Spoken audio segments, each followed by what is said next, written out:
1+1은 2, 천안함 플러스 음모론의 답은 뭘까? 오늘 구독자 공식 퀴즈입니다. 나름 천안함 음모론자들이 두뇌로 자리매김하고 있는 서재정 전 존스홉킨스대 교수가 이런 말을 합니다. 이제 제가 에클스 파워포인트를 보다가 깜짝 놀란 부분이 있습니다. 이 양반이 지금 이제 제독이고 그 MIT에서 그 박사학위를 받으신 분으로 알고 있는데 이렇게 얘기하기가 조금 그렇긴 하지만 산수를 잘못하셨습니다. 그러니까 다시 말해서 이 곱셈이 좀 제대로 안 됐어요. 계산을 하시는데 못한 건지 이유를 어려운 건지 우리는 알 수 없지만 어쨌든 이 서재정 씨의 말 진실인지 오늘 살펴보겠습니다.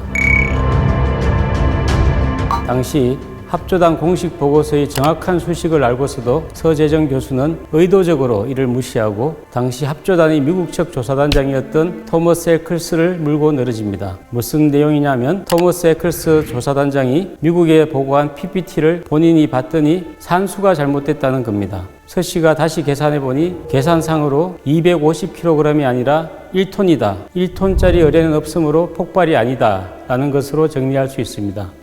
이 계산이 잘못됐네요.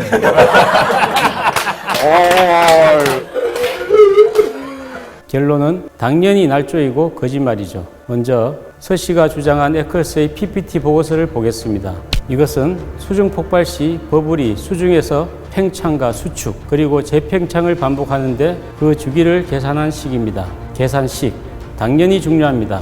토머스 에클스 단장이 이렇게 말했기 때문입니다. 의뢰 파편을 찾기 전부터 여러 증언과 과학적 분석 방법을 토대로 천안함 침몰 원인에 대해 한국과 같은 결론에 도달할 수 있었다. 이 말은 결국 의뢰를 찾기 전부터 서 씨가 문제를 제기하는 계산식을 통해 과학적 접근을 하고 있었다는 합조단의 신뢰성 부분이 걸린 문제이기 때문입니다.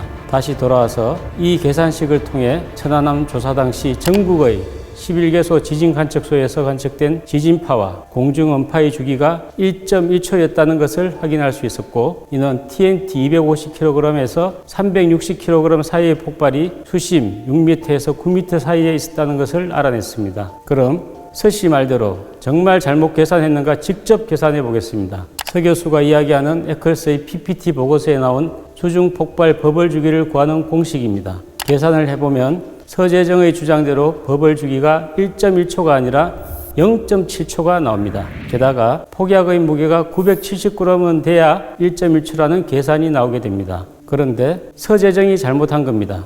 지금부터가 팩트입니다. 해당 시기 나온 원본 자료를 봅니다. 1961년 미국은 수중 폭발 시 폭약 무게와 수심에 따른 버블의 생성과 수축 주기를 알아냈습니다. 에클스 PPT 5페이지에 원본식이 다시 나옵니다. 원본에 따르면 단위가 미터는 피트, 킬로그램은 파운드로 되어 있습니다. 그럼 다시 계산해야 합니다. 원자료의 단위로 변경해서 숫자를 대입해 봤더니 앞서 서재정이 말했던 것과는 다른 결과값이 나옵니다. 버블 주기는 1.1초로 나옵니다. 우리 서재정 교수가 PPT를 조금만 더 뒤로 넘겨보고 제대로 계산해 봤더라도 PPT에 기입된 계산식을 합조단처럼 제대로 계산했을 수 있었을 텐데 안타까울 따름입니다. 결론은 합조단의 산수는 틀린 게 아닙니다.